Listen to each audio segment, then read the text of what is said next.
شہزادہ صدر شریعت ممتاز الفقہاء محدث کبیر حضرت علامہ مفتی ضیاء المصطفیٰ صاحب اللہ دامت فیوضہم بذات خود یہاں تشریف فرما ہیں اور عرس کی صدارت اور اس کی سرپرستی فرما رہے ہیں۔ بڑے پیمانے پر عرس کا کوئی پروگرام نہیں تھا، قانونی پابندیوں کی وجہ سے بہت ہی محدود پیمانے پر قرآن خوانی اور ایصال ثواب کا پروگرام تھا۔ احباب کی خواہش اور اصرار پر یہ مختصر مجلس منعقد ہو رہی ہے۔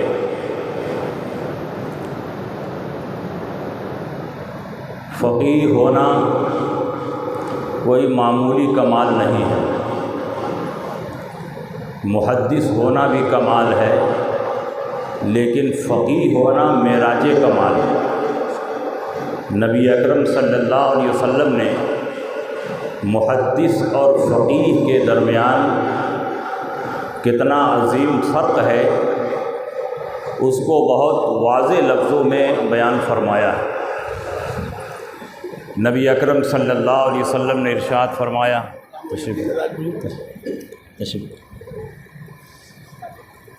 نبی اکرم صلی اللہ علیہ وسلم نے ارشاد فرمایا، نظر اللہ عبدا سمع مقالتی وحفظها ووعاها وعداها ورب حامل فقہ غیر فقیہ ورب حامل فقہ الی من هو افقہ منہ۔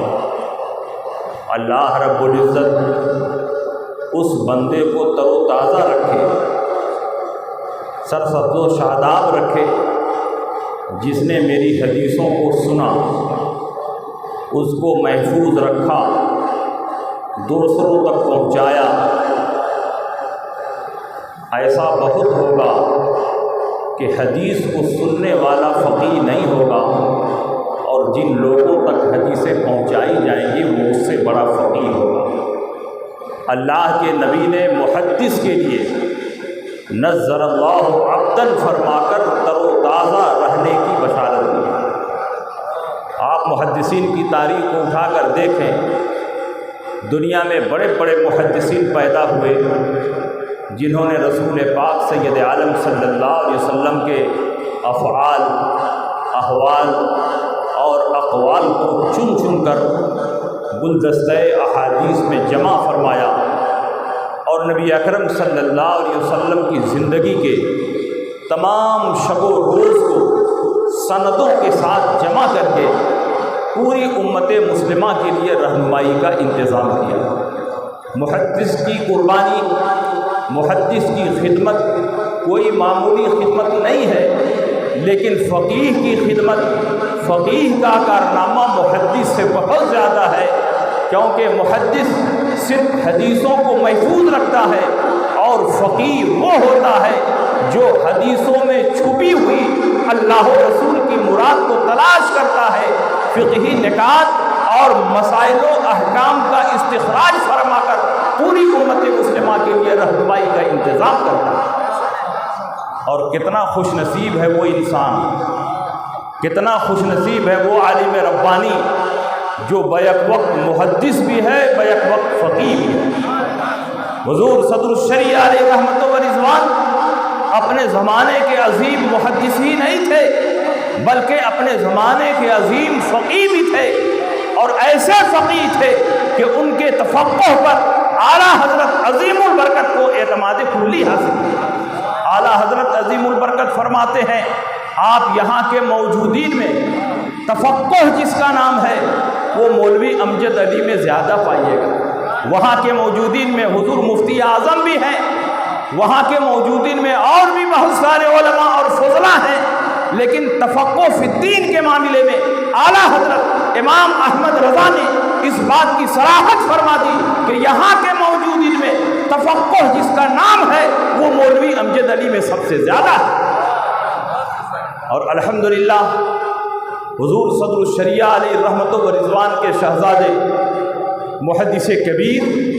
حضرت علامہ ضیاء المصطفیٰ صاحب قبلہ دامت فیضہم اس دور کے سب سے بڑے محدث بھی ہیں اور اس دور کے سب سے بڑے فقیہ بھی ہیں۔ بے شمار حدیثیں سند کے ساتھ ان کے سینے میں محفوظ ہیں، اور جن حدیثوں سے بڑے بڑے علماء مسائل کا استنباط اور استخراج نہیں کر پاتے، ان حدیثوں کی روشنی میں برجستہ حضور محدث کبیر مسائل کا استنباط اور استخراج۔ نبی اکرم صلی اللہ علیہ وسلم نے فقہا کی عظمت شان کو بیان فرمایا، من یرد اللہ بہ خیرا یفقہہ فی الدین، اللہ رب العزت اس کے ساتھ خیر کثیر کا ارادہ فرماتا ہے جس کو دین میں فقیہ بنا دیتا ہے۔ قرآن عظیم میں اللہ نے فرمایا جسے حکمت دی گئی، جسے شریعت کا علم دیا گیا، اسے خیر کثیر دے دیا گیا۔ نبی اکرم صلی اللہ علیہ وسلم کے صحابہ میں بے شمار صحابہ ایسے تھے جن کے سینوں میں ہزاروں ہزار حدیثیں محفوظ تھیں، لیکن وہ 21 صحابہ جو انہی حدیثوں کی روشنی میں مسائل کا استنباط اور استخراج کرتے تھے، وہ سارے صحابہ کے سر کا تاج تھے۔ اس کی وجہ یہی ہے کہ محدث صرف حدیثوں کو محفوظ رکھتا ہے اور فقیہ حدیثوں میں چھپے ہوئے علمی نکات اور باریکیوں کو تلاش کر لیا کرتا ہے۔ حضور صدر الشریعہ علیہ رحمت و رضوان اپنے دور کے سب سے عظیم فقیہ تھے۔ جب آپ کا آخری سفر حج تھا، آپ یہاں سے شاہ گنج تشریف لے گئے، بخار آ گیا، علالت کی حالت میں آپ بریلی شریف پہنچے، بخار کی شدت ہے۔ اسی عالم میں حضور مفتی اعظم ہند علیہ رحمت و رضوان کی بارگاہ میں ایک لمبا چوڑا استفتاء آیا۔ حضور مفتی اعظم ہند بھی حضرت صدر الشریعہ کے ساتھ حج پر جا رہے تھے، حج کی تیاریوں میں مصروف تھے۔ حضور مفتی اعظم ہند جو علم تفقہ میں اعلیٰ حضرت عظیم البرکت رضی اللہ تعالیٰ عنہ کی یادگار تھے اور ان کے علمی اور روحانی امانتوں کے امین تھے، حضور مفتی اعظم ہند فرماتے ہیں کہ ابھی اس کا جواب میرے دماغ میں مستحضر نہیں ہے اور حج کی تیاریوں میں مصروف ہوں، کتاب دیکھنے کی فرصت بھی نہیں ہے۔ مولانا امجد علی صاحب تشریف لائے ہوئے ہیں، جاؤ ان کی بارگاہ میں سوال پیش کرو، فوراً اس کا جواب عطا فرمائیں گے۔ حضور صدر الشریعہ علیہ رحمت و رضوان سخت علالت اور بیماری کے عالم میں تھے، لیکن حضور صدر الشریعہ علیہ رحمت و رضوان کی بارگاہ میں وہ مشکل سوال جب پیش کیا گیا تو لیٹے لیٹے اسی مجلس میں حضور صدر الشریعہ علیہ رحمت و رضوان نے ان تمام سوالوں کو حل فرما دیا اور تشفی وقت جواب عطا فرمایا۔ یہ اس بات کی دلیل ہے کہ حضور صدر الشریعہ علیہ رحمت و رضوان بیماری کے عالم میں بھی آپ کا دماغ اتنا حاضر تھا کہ آپ کو تمام مسائل آپ کے دماغ میں محفوظ تھے اور بیماری کے عالم میں بھی آپ جواب لکھوانے پر قادر تھے۔ حضور صدر الشریعہ علیہ رحمت و رضوان اپنے دور کے سب سے عظیم مناظر بھی تھے۔ جب مولوی اشرف علی تھانوی رنگون پہنچے اور مولوی اشرف علی تھانوی کے چاہنے والوں نے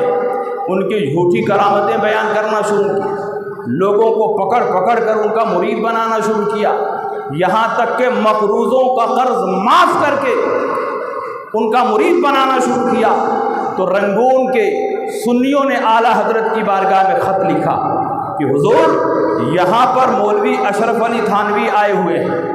بھولے بھالے سنی مسلمانوں کو پکڑ پکڑ کر ان کا مرید بنایا جا رہا ہے، قرضہ معاف کر کے ان کا مرید بنایا جا رہا ہے، ہر طرف ان کی تقریریں ہو رہی ہیں، ان کی جھوٹی کرامتیں بیان کی جا رہی ہیں، ان کی شان و عظمت کے قصیدے پڑھے جا رہے ہیں، بھولے بھالے سنی مسلمان گمراہ ہو رہے ہیں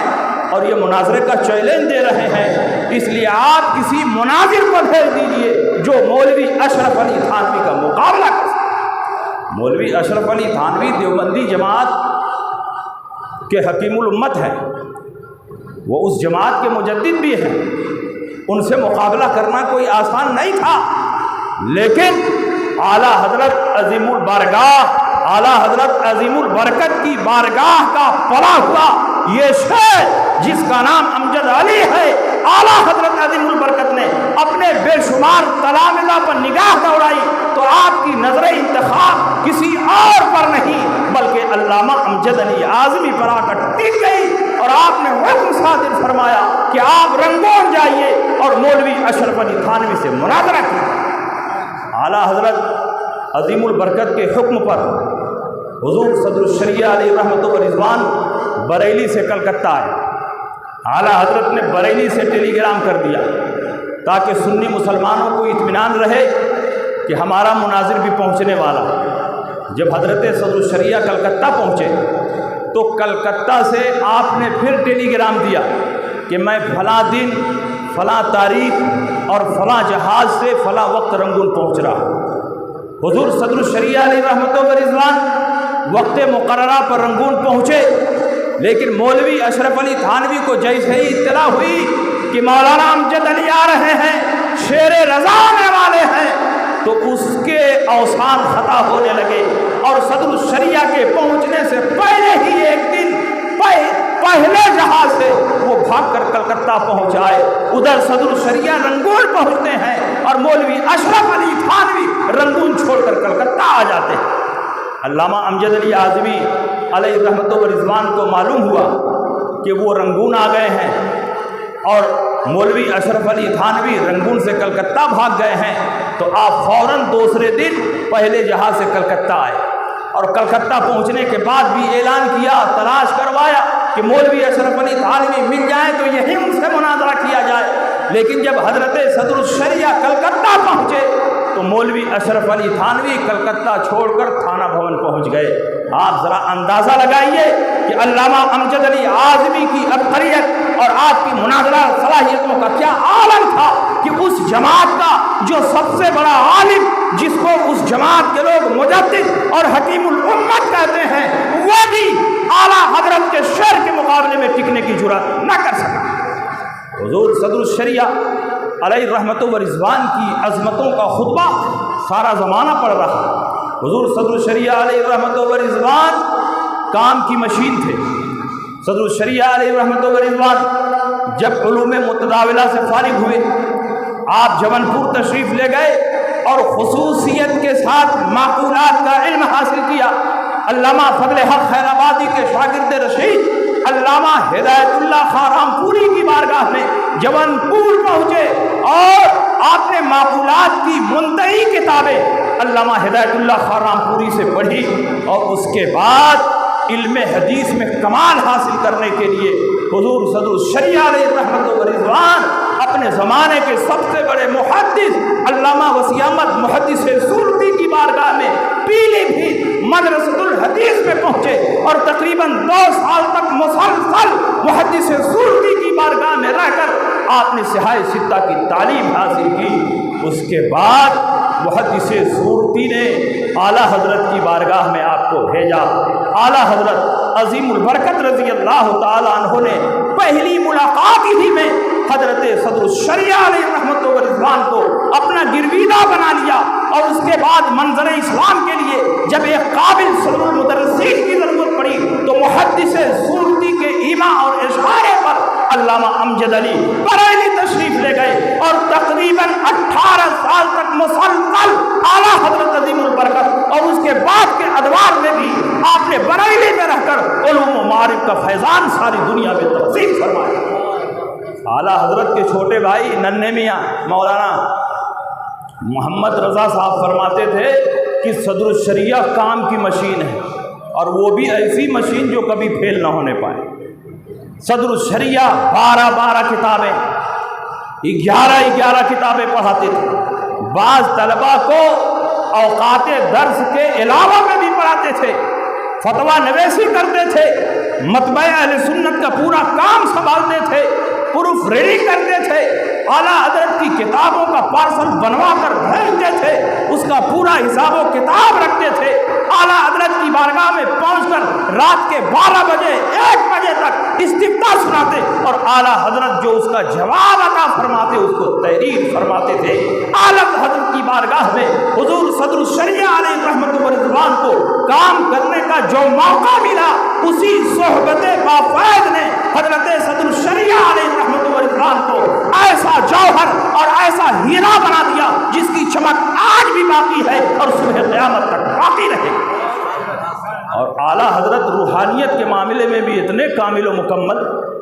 کہ جب اعلیٰ حضرت عظیم البرکت کا وصال ہو رہا تھا تو اس سے پہلے آپ نے وصیت قلم بند فرمائی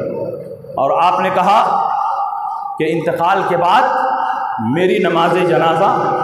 مولانا حامد رضا پڑھائیں، اگر حدیث میں جو دعائیں مذکور ہیں وہ ساری دعائیں یاد کر دیں، ورنہ مولانا امجد علی پڑھیں، کیونکہ حضرت حجت الاسلام علامہ حامد رضا خان ولی تھے، ولی ہونے کی حیثیت سے وہ مقدم تھے، اس لیے اعلیٰ حضرت نے سب سے پہلے ان کا نام پیش فرمایا، مگر ایک شرط لگا کر کہ وہ 14 دعائیں جو حدیث میں منقول ہیں اور جن کو میں نے اپنی کتابوں میں لکھ دیا ہے، اگر وہ یاد ہو تب تو حجت الاسلام پڑھائیں، حامد رضا پڑھائیں، ورنہ مولانا امجد علی پڑھائیں۔ صدر الشریعہ کے لیے کوئی قید نہیں لگائی، یہ اس بات کی دلیل ہے کہ اعلیٰ حضرت عظیم البرکت اپنی روحانیت اور نگاہ ولایت سے دیکھ رہے تھے کہ علامہ امجد علی کو وہ 14 دعائیں یاد ہی یاد ہیں، اس لیے یہاں شرط کو ذکر کرنے کی کوئی ضرورت نہیں۔ اعلیٰ حضرت عظیم البرکت رضی اللہ تعالیٰ عنہ کی بارگاہ میں جو سب سے مقرب تھے اس شخصیت کا نام ہے علامہ امجد علی اعظمی علیہ رحمت و رضوان، اور اعلیٰ حضرت کے انتقال کے بعد بھی اعلیٰ حضرت کے شہزادوں سے حضرت صدر الشریعہ کا تعلق بہت گہرا رہا۔ آپ پوری پابندی کے ساتھ عرس رضوی میں بریلی شریف جاتے اور بریلی شریف کی عقیدت و محبت اور بریلی کی عظمت کا یہ عالم کہ اگر بریلی شریف میں کوئی آدمی آپ سے مرید ہونا چاہتا تو آپ ہرگز اس کو مرید نہیں فرماتے، بلکہ یہ فرماتے کہ تم حجت الاسلام سے مرید ہو جاؤ یا مفتی اعظم سے مرید ہو جاؤ، کم سے کم بریلی میں رہ کر میں تم کو مرید نہیں کر سکتا۔ بتائیے یہ ایثار، یہ قربانی، یہ خلوص کون پیش کر سکتا ہے؟ وہی پیش کر سکتا ہے جس کے رگ و ریشے میں بریلی کی محبت اس طرح سرایت کر چکی ہے کہ وہ ایک لمحے کے لیے بریلی کی عظمت سے غافل نہ بنے پائے۔ اور حضور مفتی اعظم ہند علیہ رحمت و رضوان جس زمانے میں مظہر اسلام چلا رہے تھے اور چندہ وغیرہ نہ ہونے کی وجہ سے بہت زیادہ بوجھ آپ کے اوپر ہو جاتا تھا، اپنی جیب سے خرچ کرتے تھے،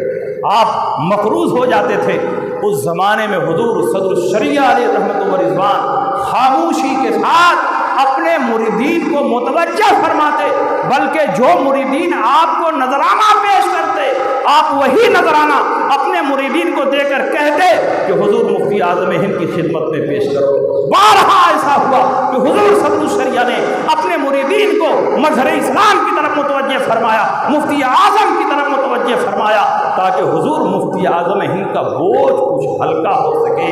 یہ عظمت اور یہ محبت حضور صدر الشریعہ علیہ رحمت و رضوان کو یوں ہی نہیں حاصل ہوئی ہے، اعلیٰ حضرت امام احمد رضا نے بیٹے کی طرح ان کی تعلیم و تربیت کا اہتمام فرمایا اور وہ سب کچھ عطا فرمایا جو ایک مخلص باپ اپنے بیٹے کو دیتا ہے، اور صدر الشریعہ نے بھی زندگی کے آخری لمحے تک یہ ثابت کر دیا کہ وہ اعلیٰ حضرت عظیم البرکت کے ایسے روحانی فرزند ہیں کہ ایک لمحے کے لیے بھی اعلیٰ حضرت کی محبت سے غافل نہیں۔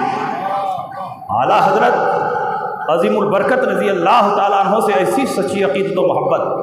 اور اعلیٰ حضرت کے علم پر اتنا اعتماد کہ 2 شخصیتوں کے بارے میں نے پڑھا کہ انہوں نے کسی مسئلے میں اعلیٰ حضرت سے اختلاف نہیں کیا، ایک علامہ وسیع احمد محدث سورتی اور ایک علامہ امجد علی اعظمی علیہ رحمۃ اللہ، کسی مسئلے میں اعلیٰ حضرت عظیم البرکت سے ان بزرگوں نے اختلاف نہیں کیا ہے۔ کیا اس دور کے جدید محققین حضرت صدر الشریعہ سے زیادہ فقیہ ہیں کہ بات بات پر اعلیٰ حضرت عظیم البرکت سے اختلاف بھی کرتے ہیں اور طلبہ کے دل و دماغ دماغ میں یہ بات بیٹھاتے ہیں کہ کیا اعلیٰ حضرت سے اختلاف کرنے کی وجہ سے ہم دائرہ اسلام سے باہر ہو جائیں گے؟ کیا اعلیٰ حضرت سے اختلاف کرنے سے ہم ضروریات دین کے منکر ہو جائیں گے؟ ضروریات دین کے منکر تو نہیں ہوں گے، اسلام سے باہر تو نہیں ہوں گے، لیکن اگر ایسے ہی مسلسل اعلیٰ حضرت سے اختلاف ہوتا رہا اور طلبا کے دل و دماغ میں اختلاف کی کیفیت پیدا کی جاتی رہی تو ایک دن یہی طلبا غیر مقلدیت کے راستے پر چل پڑیں گے اور صرف اعلیٰ حضرت سے نہیں، رسول پاک سے بھی اختلاف کریں گے، صحابہ سے بھی اختلاف کریں گے، ائمہ مجتہدین سے بھی اختلاف کریں گے۔ اس کا یہ بھیانک نتیجہ آنے والا ہے۔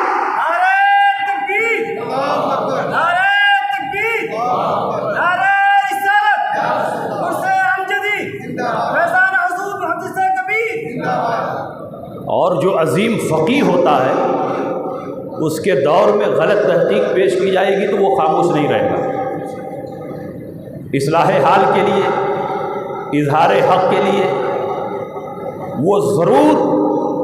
کچھ نہ کچھ بیان دے گا، تنبیہ فرمائے گا۔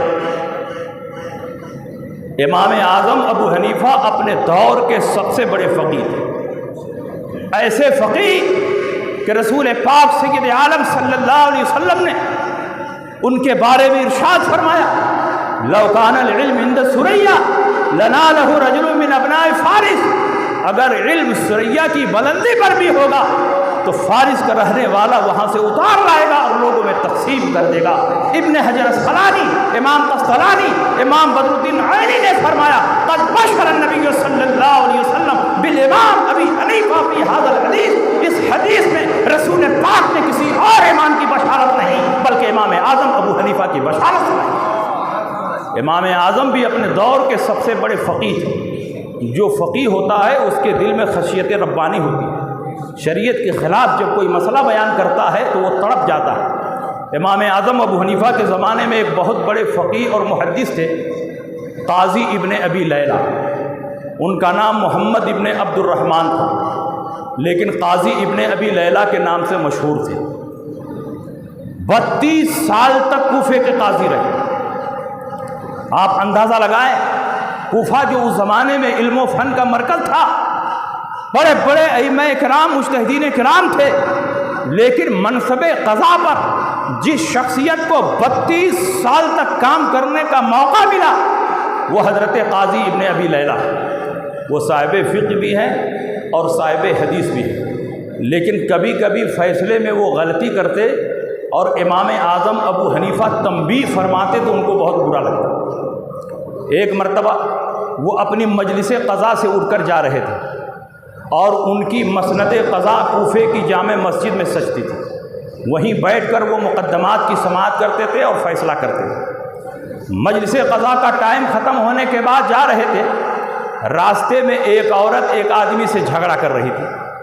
اور لڑتے لڑتے اس عورت نے کہا، یا ابن الزانیین، اے زانی اور زانیہ کے بیٹے۔ قاضی ابن ابی لیلہ نے سنا تو اپنے سپاہیوں کو حکم دیا کہ اس عورت کو پکڑ کر مسجد میں لایا جائے۔ خود بھی مسجد میں تشریف لائے اور آپ نے فیصلہ سنایا کہ اس عورت پر حد قذف کی دوہری سزا قائم کی جائے۔ ایک حد قذف میں 80 کوڑے مارے جاتے ہیں۔ یا ابن زانیین اس نے کہا، اس کے باپ کو بھی زانی کہا، ماں کو بھی زانیہ کہا،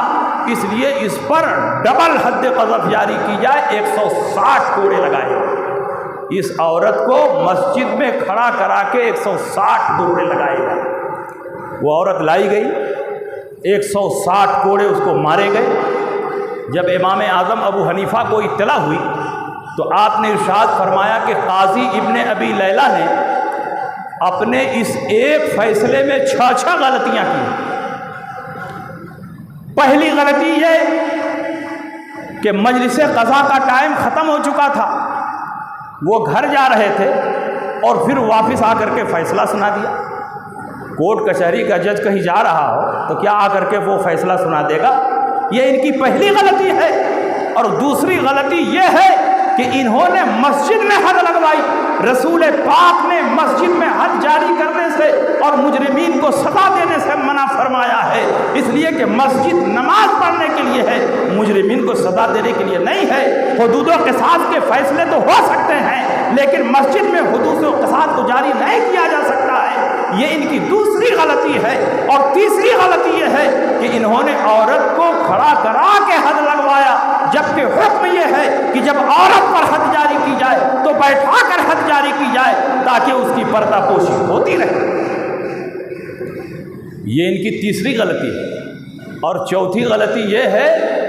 کہ انہوں نے دو حد قذف کا فیصلہ کر دیا، جبکہ گالی کا کلمہ ایک ہے۔ یا ابن زانیہ،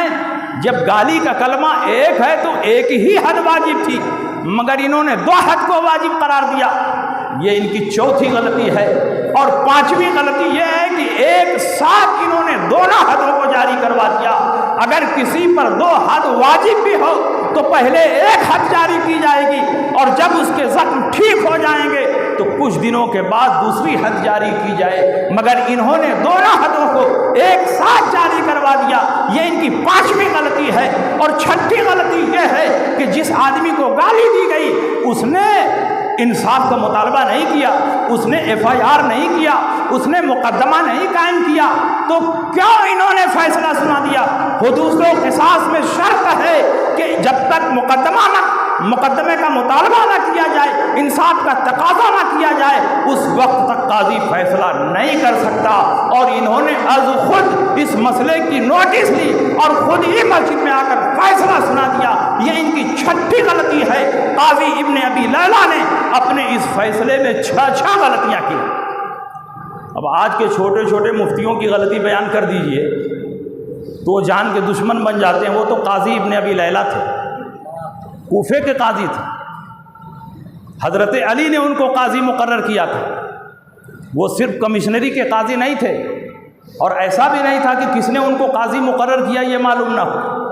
حضرت علی جو باب العلم ہیں، مولائے کائنات ہیں، داماد پیغمبر ہیں، شیر خدا ہیں، جن کے سینے پر ہاتھ رکھ کر نبی نے فرمایا اللہم اہد قلبہ، اے اللہ علی کے سینے کو روشن فرما، تو اللہ نے اتنا روشن فرما دیا کہ علی کا سینہ علم نبی کا مدینہ بن گیا۔ انہوں نے قاضی بنایا، وہ بہت برہم ہوئے۔ ابو حنیفہ ہمیشہ میرے فیصلوں پر تنقید کرتے ہیں۔ کوفے کے گورنر کے پاس گئے، کہا کہ ابو حنیفہ ہمیشہ میرے فیصلوں پر تنقید کرتے ہیں، اس سے شاہی وقار کو ٹھیس پہنچتی ہے، اس لیے پابندی لگا دی جائے کہ ابو حنیفہ فتویٰ نہ دیں۔ کوفے کے قاضی اور امیر نے یہ فیصلہ جاری کیا کہ اب ابو حنیفہ کسی کو مسئلہ نہیں بتائیں گے، فتویٰ نہیں بتائیں گے۔ حضرت امام اعظم ابو حنیفہ نے اپنے دل ہی میں سوچا کہ کوفے میں میرے علاوہ 10 مفتی ہیں، مجتہد ہیں، دین کا کام رکے گا نہیں، فتوے کا کام ہوتا رہے گا۔ اب ایسی صورت میں فتویٰ دینا مجھ پر فرض عین نہیں، فرض کفایہ ہے، اس لیے میں امیر کی اطاعت کروں گا اور فتویٰ نہیں دوں گا۔ اسی دور میں آپ کی بیٹی نے گھر کی چہار دیواری میں امام اعظم ابو حنیفہ سے پوچھا کہ ابو جان آج میں روزے سے تھی، میرے دانت سے خون نکل رہا تھا، بار بار میں نے تھوکا، کچھ دیر کے بعد تھوک صاف ہو گیا، خون کی آمیزش ختم ہو گئی،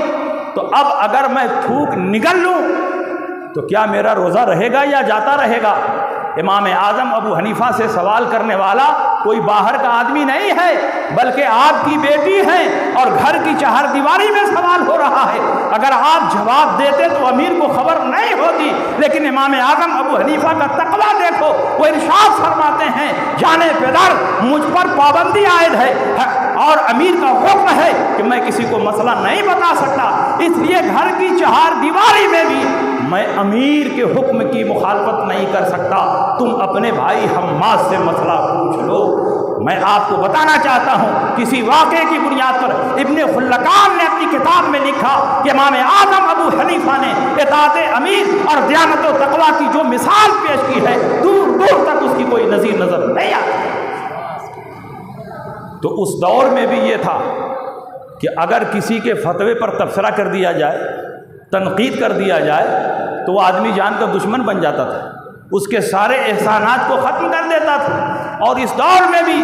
کہ اگر حضور محدث کبیر اپنے بعض شاگردوں کے فتووں اور فیصلوں پر تنقید کر دیں، اور تنقید کرنے کا مقصد صرف اور صرف اس کی اصلاح ہے، اظہار حق ہے، تو وہ بھی جان کا دشمن ہو رہا ہے۔ آپ نے دیکھا ہوگا اسی مرتبہ عید کے چاند کے مسئلے میں کتنا ہنگامہ برپا ہوا، طوفان بدتمیزی برپا کیا گیا۔ حضور محدث کبیر کی بارگاہ میں 4 متدین علماء نے حاضر ہو کر شہادت پیش کی، اور سب نے بیک زبان شہادت پیش کی کہ ہم نے کلیۃ البراۃ الامجدیہ کی 3ری منزل کی چھت سے اپنی آنکھوں سے چاند دیکھا ہے۔ حضور محدث کبیر نے تلاش اور تحقیق اور تفتیش اور علماء کے مشورے کے بعد فیصلہ صادر فرمایا کہ کل عید ہے۔ ہنگامہ کھڑا ہو گیا، کچھ منافقین نے پرچار کرنا شروع کر دیا کہ گھوسی کا مطلب تو بالکل صاف تھا، پھر 4 ہی آدمیوں نے کیوں دیکھا، جبکہ گھوسی میں 2 دن سے بارش ہو رہی تھی، 28 تاریخ کو بھی بارش ہوئی اور 29 رمضان کو بھی 2 مرتبہ بارش ہوئی۔ اور بارش کوئی ایسی چیز نہیں ہے کہ اس کا تعلق معقولات سے ہو، کسی نے سمجھا اور کسی نے نہیں سمجھا، تمام لوگوں نے اپنی آنکھوں سے دیکھا کہ 28 تاریخ کو بھی بارش ہوئی اور 29 تاریخ کو بھی بارش ہوئی۔ گھوسی کا مسئلہ ابر آلود تھا، گھوسی کا مطلب صاف نہیں تھا، اور جب مطلب ابر آلود ہو تو عیدین کی چاند کے لیے 2 آدمیوں کی شہادت کافی ہے، لیکن حضور محدث کبیر نے از راہ احتیاط 4 آدمیوں سے شہادت لی، اور اس کے بعد فیصلہ صادر فرمایا کہ کل عید ہے۔ مگر جن کو حضور محدث کبیر کی ذات سے الرجک ہے، حضور محدث کبیر ان کے فیصلوں پر تنقید کرتے ہیں،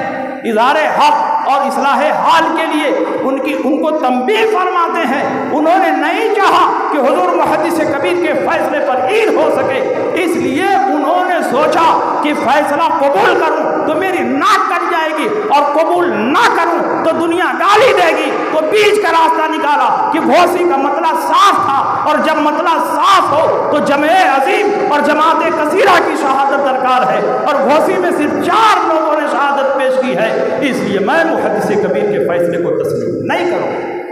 آپ ذرا اندازہ لگائیں، جن فقہا نے اور جن علماء نے مطلب صاف ہونے کی شرط پر جمع عظیم اور جماعت کبیرہ اور کثیرہ کی شرط رکھی ہے، انہی علماء نے یہ بھی لکھا ہے مگر یہ کہ وہ بلندی پر چاند دیکھنا بیان کرے تو قاضی قبول کر لے گا، اور بلندی کی یہ تعریف نہیں ہے کہ پہاڑی ہی سے دیکھے تو قبول کیا جائے گا۔ چھت کی بلندی بھی بلندی ہے۔ آپ کہہ رہے ہیں کہ چھت کی بلندی سے دیکھا تو یہ کوئی خاص بات نہیں، بہت سارے لوگ چھتوں سے دیکھتے ہیں، تو پہاڑوں پر بھی تو بہت سارے لوگ رہتے ہیں اور پہاڑوں سے چاند دیکھتے ہیں، پھر فقہائے کرام نے کیوں اس کو بلندی میں داخل کیا؟ 2-4 سال کے بعد آپ کہیں گے کہ آئیفل ٹاور جو پیرس کے اندر ہے 5000 فٹ اوپر ہے، اس کے اوپر سے دیکھا تب بلندی مانی جائے گی، اس کے نیچے سے دیکھے گا تو بلندی نہیں مانی جائے گی۔ فقہائے کرام نے صاف لکھا ہے کہ اگر بلندی سے دیکھنا بیان کرتا ہے تو مطلب صاف ہونے کے باوجود 2 آدمیوں کی شہادت قبول کر لی جائے گی، اور قاضی کا فیصلہ نافذ العمل ہوگا۔ اور یہاں دیکھنے والوں نے کلیۃ البنات الامجدیہ کی 3ری منزل کی چھت سے دیکھنا بیان کیا، اور وہ سب کے سب ثقہ تھے، متدین تھے، پابند صوم و صلاۃ تھے، تو پھر کیا وجہ ہے کہ قاضی ان کی شہادت کو رد کرے اور ان کی شہادت کو قبول نہ کرے؟ اچھا چلیے، گھوسی کا مطلب صاف ہی تھا، مگر آپ کا دل و دماغ تو صاف نہیں تھا۔ اگر آپ نے اپنا فیصلہ سنا دیا کہ جمع عظیم چاہیے، جماعت کثیرہ کی شہادت چاہیے، تو رات بھر ٹیلی فون پر مصروف رہنے کی کیا ضرورت کہ محدث کبیر کے فیصلے پر عمل نہ کرنا، تم لوگ عید نہ کرنا، تم لوگ عید نہ کرنا۔ ہم لوگوں نے تو کسی سے نہیں کہا کہ تم لوگ عید کرو، بلکہ فیصلے میں اعلان میں صاف لکھ دیا کہ یہ اعلان شہر گھوسی اور مضافات گھوسی کے لیے۔ سینکڑوں لوگوں نے فون کیا کہ کیا ہم اپنے یہاں اعلان کر دیں؟ میں نے کہا نہیں، یہ اعلان صرف گھوسی اور مضافات کے لیے ہے، جب تک شہادت شرعی نہ ملے اس وقت تک یہ اعلان آپ کے حق میں حجت نہیں ہے۔ شہادت حاصل کرنے کے بعد اعلان کریں یا کل آپ روزہ رکھیں۔ مگر ان کے دل میں ایسی عداوت و دشمنی، ایسا بغض بھرا ہوا ہے کہ بظاہر متقی اور پرہیزگار نظر آتے ہیں، لیکن پوری رات ہندوستان کے مختلف حصوں میں اکثر بلاد ہند میں فون کر کے لوگوں کو منع کرتے رہے کہ گھوسی کی شہادت صحیح نہیں ہے، اس لیے آپ لوگ کل روزہ رکھیں اور عید کرنے کی کوشش نہ کریں۔ یہ کس مفتی کی ذمہ داری ہے کہ پورے ہندوستان میں فون کر کے لوگوں کو منع کرے؟ اور آپ کہاں کے قاضی ہیں؟ کمشنری کے قاضی ہیں کہ پورے ہندوستان کے قاضی ہیں کہ قاضی الشرق والغرب ہیں امام ابو یوسف کی طرح؟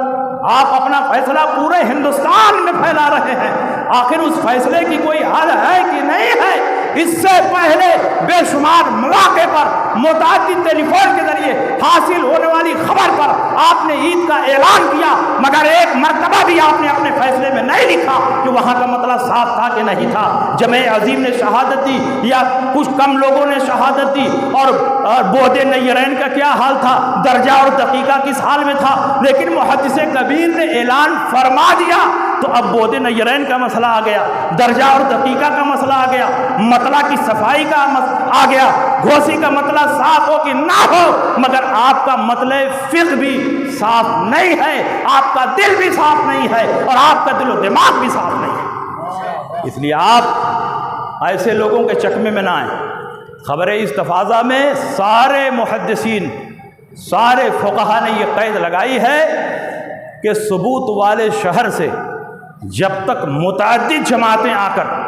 بیک زبان خبر نہ دیں، اس وقت تک وہ خبر استفاضہ نہیں ہے۔ یہاں گروہ در گروہ کا آنا شرط ہے، یہاں جمع عظیم کی شرط کیوں نظر انداز کر دی آپ نے؟ جماعت کثیرہ کی شرط کیوں نظر انداز کر دی؟ متعدد ٹیلی فون سے حاصل ہونے والی خبر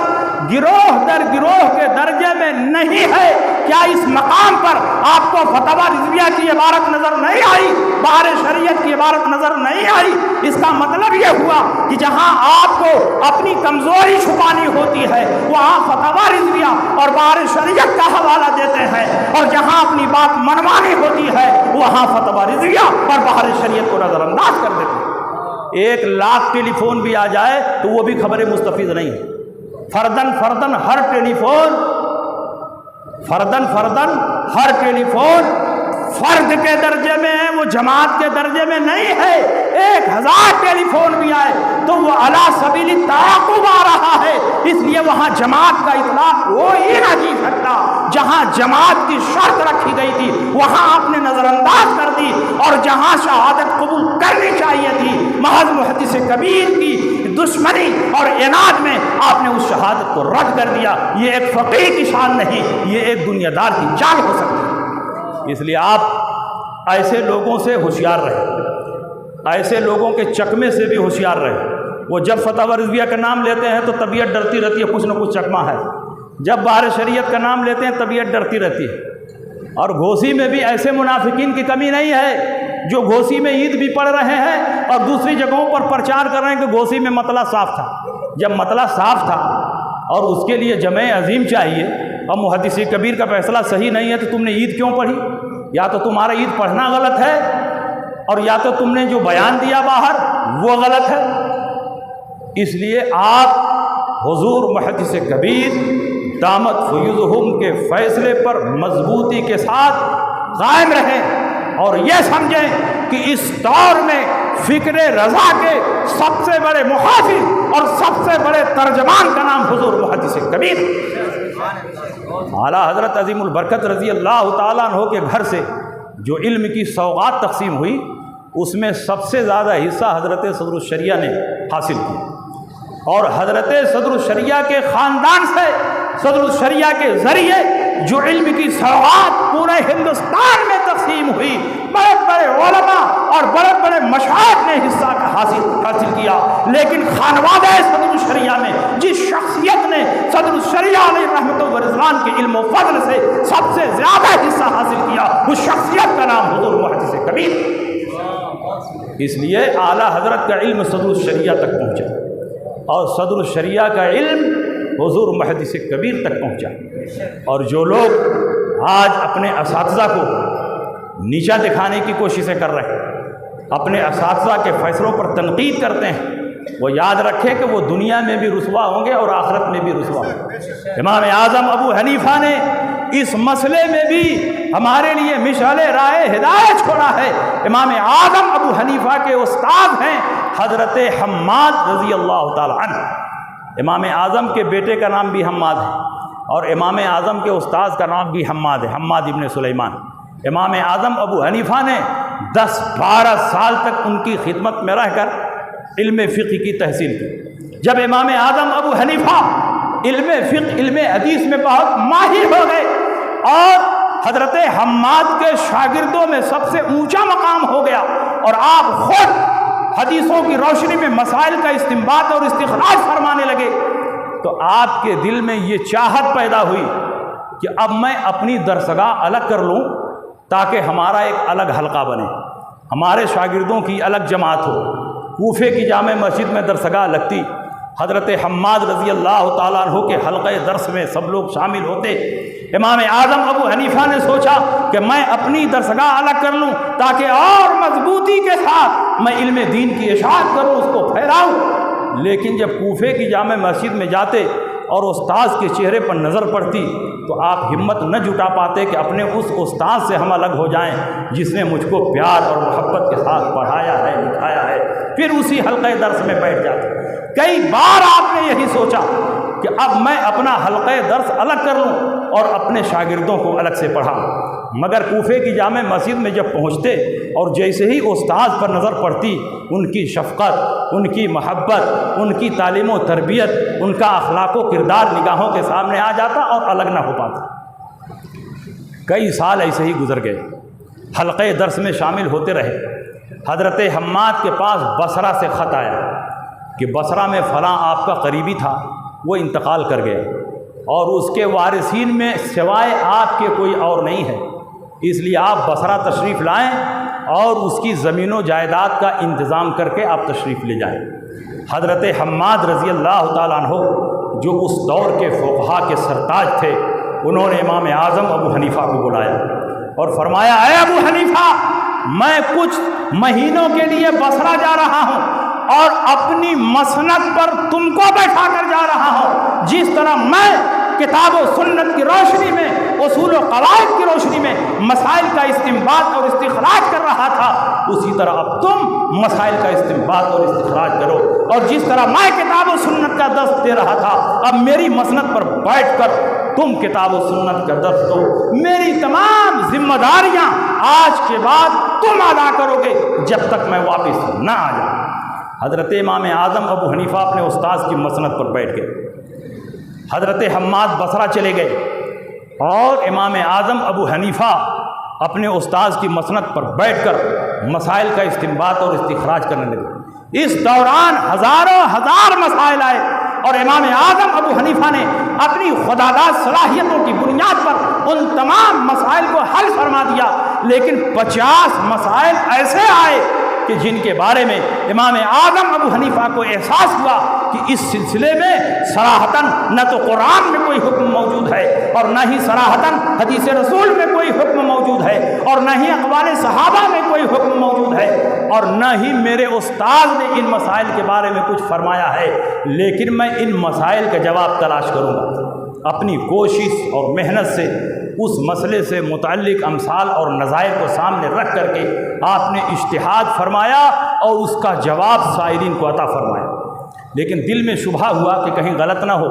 اس لیے آپ نے سوچا کہ اس کو رجسٹر پر نقل کر لوں، سوال کو بھی لکھ لوں اور جواب کو بھی لکھ لوں۔ جب میرے استاد آئیں گے تو میں ان کو دکھاؤں گا تاکہ اطمینان ہو جائے کہ جو کچھ میں نے لکھا ہے وہ صحیح لکھا ہے، اور اگر غلط ہو تو میرے استاد اس کی اصلاح فرما دیں۔ 50 ایسے مسائل پیش آئے جس کے بارے میں امام اعظم ابو حنیفہ کو یہ معلوم ہوا کہ اب تک میرے استاد نے ان مسائل پر کوئی مذاکرہ نہیں فرمایا ہے اور نہ ہی کوئی حکم جاری فرمایا ہے۔ آپ نے رجسٹر میں سوال بھی لکھا اور اس کا جواب بھی لکھا۔ جب استاد کئی مہینے کے بعد آئے تو امام اعظم ابو حنیفہ ان کی بارگاہ میں پہنچے اور کہا، حضور، بے شمار مسائل آئے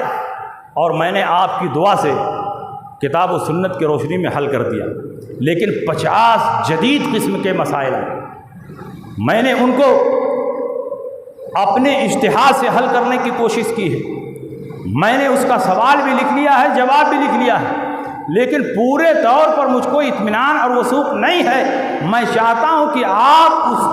اس پر نظر ڈال دیں اور اس کی اصلاح فرما دیں۔ آپ کے استاد نے جب رجسٹر کا مطالعہ فرمایا تو 30 جواب کے بارے میں فرمایا کہ اے ابو حنیفہ، یہ 30 جواب بالکل صحیح ہیں، اگر مجھ سے بھی سوال ہوتا تو میں بھی وہی جواب دیتا جو تم نے لکھا، اور 20 کے بارے میں فرمایا کہ اے ابو حنیفہ، اگر یہ سوال مجھ سے ہوتا تو میں اس کا جواب ایسے نہیں ایسے دیتا، اور اس کی دلیل بھی آپ نے ارشاد فرما دی۔ حضرت امام اعظم ابو حنیفہ کے سامنے جب آپ کے استاد نے وہ سارے دلائل پیش فرمائے، امام اعظم ابو حنیفہ کے دلوں کے بند دروازے کھل گئے، اور آپ نے فرمایا کہ شاگرد چاہے جتنا بڑا ہو جائے لیکن زندگی کے آخری لمحے تک استاد کے علم کا محتاج رہتا ہے، کبھی بھی شاگرد اپنے استاد کے علم سے مستغنی اور بے نیاز نہیں ہو سکتا۔ وہ حضرت امام اعظم ابو حنیفہ تھے جو فرما رہے کہ شاگرد چاہے جتنا بڑا ہو جائے اپنے استاد کے علم سے مستغنی اور بے نیاز نہیں ہو سکتا۔ مگر آج کے دور میں اتنے نالائق شاگرد پیدا ہو جا رہے ہیں کہ وہ کہتے ہیں مجھ کو علامہ سے بات کرنے کی کیا ضرورت ہے، شریعت نے جس کا مکلف بنایا ہے میں وہ کام کر رہا ہوں، اس بات کا مکلف مجھ کو نہیں بنایا گیا ہے کہ میں جا کر علامہ سے بات کروں۔ میں کہتا ہوں کہ یہ محرومی کی دلیل ہے۔ استاد چاہے جتنا بڑا ہو جائے لیکن ہر حال وہ شاگرد چاہے جتنا بڑا ہو جائے ہر حال میں وہ اپنے استاد کی علم کا محتاج تھا، محتاج ہے، اور جب تک زندہ ہے وہ محتاج رہے گا۔ شاگرد اپنے استاد کی علم سے مستغنی اور بے نیاز نہیں ہو سکتا۔ اس لیے آپ بھی مدرسوں میں پڑھتے ہیں، آپ اپنے اندر ادب پیدا کریں، اساتذہ کا احترام کریں۔ نبی اکرم صلی اللہ علیہ وسلم نے حضرت عبداللہ ابن عباس رضی اللہ تعالیٰ عنہما جو آپ کے چچا زاد بھائی ہیں، حضرت زید ابن ثابت انصاری رضی اللہ تعالیٰ عنہ کے یہاں مقرر فرمایا کہ علم فرائض کی تحصیل کریں۔ عبداللہ ابن عباس جن کے علم و فضل کا یہ عالم کہ فرماتے ہیں لو ضاع عقال بعیر لوجدتہ فی القرآن، میری اونٹنی کی رسی گم ہو جائے تو میں کتاب اللہ میں تلاش کر لوں گا کہ میری رسی کہاں۔ وہ جاتے حضرت زید بن ثابت انصاری کے گھر، اور اتفاق سے اگر دروازہ بند ہوتا تو دروازہ کھٹکھٹاتے نہیں تھے، دروازے کے باہر سے دستک نہیں دیتے تھے، استاذ کو آواز نہیں لگاتے تھے، بلکہ چوکھٹ پر سر رکھ کر سو جاتے۔ ہوائیں اڑتی، گرد و غبار آتا، آپ کے چہرے پر پڑتا، اور دیر کے بعد جب زید بن ثابت انصاری کسی ضرورت سے اپنا دروازہ کھولتے اور دیکھتے کہ حضرت عبداللہ ابن عباس میری چوکھٹ پر سر رکھ کر سو رہے ہیں تو ان کو اٹھاتے اور فرماتے یا ابن عم رسول اللہ، اے رسول اللہ کے چچا کے بیٹے، آپ نے مجھے آواز کیوں نہیں لگائی، دروازے پر دستک کیوں نہیں دی، میں فوراً آتا اور آپ کو پڑھاتا۔ عبداللہ ابن عباس فرماتے ہیں کہ نبی اکرم صلی اللہ علیہ وسلم نے ہمیں یہ تعلیم دی ہے کہ جن سے علم سیکھتے ہو ان کا احترام کرو، اور استاذ کو دروازے کے باہر سے پکارنا اور ان کے دروازے کو کھٹکھٹانا یہ احترام کے خلاف میں نے سمجھا، اس لیے برکت حاصل کرنے کے لیے آپ کی چوکھٹ پر سر رکھ کر سو گیا۔ وہ عبداللہ ابن عباس تھے، اور آج شاگردوں کا کیا عالم ہے، محدث کبیر کے ذریعے علم ملا، محدث کبیر کے ذریعے تقرری ہوئی، محدث کبیر کے ذریعے منصب ملا، لیکن یہ کہتے ہیں کہ مجھ کو محدث کبیر سے بات کرنے کی کوئی ضرورت نہیں۔ اور وہی عبداللہ ابن عباس ایک مرتبہ اپنے استاذ کے گھوڑے کی لگام پکڑ کر آگے آگے چڑھ رہے، زید ابن ثابت انصاری گھوڑے پر سوار ہو کر جا رہے ہیں۔ زید ابن ثابت انصاری نے دیکھا کہ عبداللہ ابن عباس میرے گھوڑے کی رسی پکڑ کر کھینچ رہے ہیں، نیچے اترے، کہا یا ابن عم رسول اللہ، اے رسول اللہ کے چچا کے شہزادے، آپ یہ کیا کر رہے ہیں، میرے گھوڑے کی رسی کھینچ رہے ہیں؟ اگر اللہ نے قیامت میں مجھ سے سوال کر لیا کہ میرے نبی کے گھرانے کے نوجوان کیا اسی لیے تھے کہ تمہارے گھوڑے کی رسی کھینچیں، تو میں اللہ کی بارگاہ میں کیا جواب دوں گا؟ عبداللہ ابن عباس نے فرمایا کہ رسول پاک نے ہمیں یہ تعلیم دی ہے کہ جن سے علم حاصل کرتے ہو ان کی خدمت کرو، ان کا احترام کرو، اپنے استاد کے گھوڑے کی رسی کو پکڑ کر آگے آگے چلنا استاد کی خدمت بھی ہے اور استاد کا احترام بھی ہے۔ زید بن ثابت انصاری نے فرمایا کہ اگر آپ کو رسول پاک نے یہ تعلیم دی ہے تو ہم صحابہ کو بھی یہ تعلیم دی ہے کہ رسول پاک کے گھرانے کے نوجوانوں کا اس طرح احترام کرتے ہیں۔ فوراً ان کے ہاتھوں کو بوسہ دیا۔ ذرا آپ اندازہ لگاؤ، عبداللہ ابن عباس جیسی شخصیت جو ترجمان القرآن ہے، راز المفسرین ہیں، صحابہ میں علم فقہ کے اعتبار سے نمایاں ہیں، بے مثال ہیں، ان کے ادب کا یہ عالم کہ وہ اپنے استاذ کے دروازے کو باہر سے کھٹکھٹانا بھی گوارا نہیں کرتے۔ الحمدللہ جو اساتذہ اپنے طلبہ پر شفقت فرماتے ہیں، ان کی تعلیم و تربیت کا احترام اہتمام کرتے ہیں وہ باپ سے بھی زیادہ رتبہ اور مقام رکھتے ہیں، کیونکہ باپ تو صرف جسم کی تربیت کرتا ہے اور استاد جسم اور روح دونوں کی تربیت کرتا ہے۔ اس لیے اگرچہ وہ تنخواہ لے کر پڑھائے مگر تنخواہ لینے کی وجہ سے اس کے احترام میں کوئی کمی نہیں ہو جائے گی۔ اعلیٰ حضرت عظیم البرکت کی صراحت ہے کہ اگرچہ وہ تنخواہ لے کر پڑھاتا ہے مگر پھر بھی استاد کا احترام تم پر لازم۔ باتیں بہت ہیں کہنے کے لیے، لیکن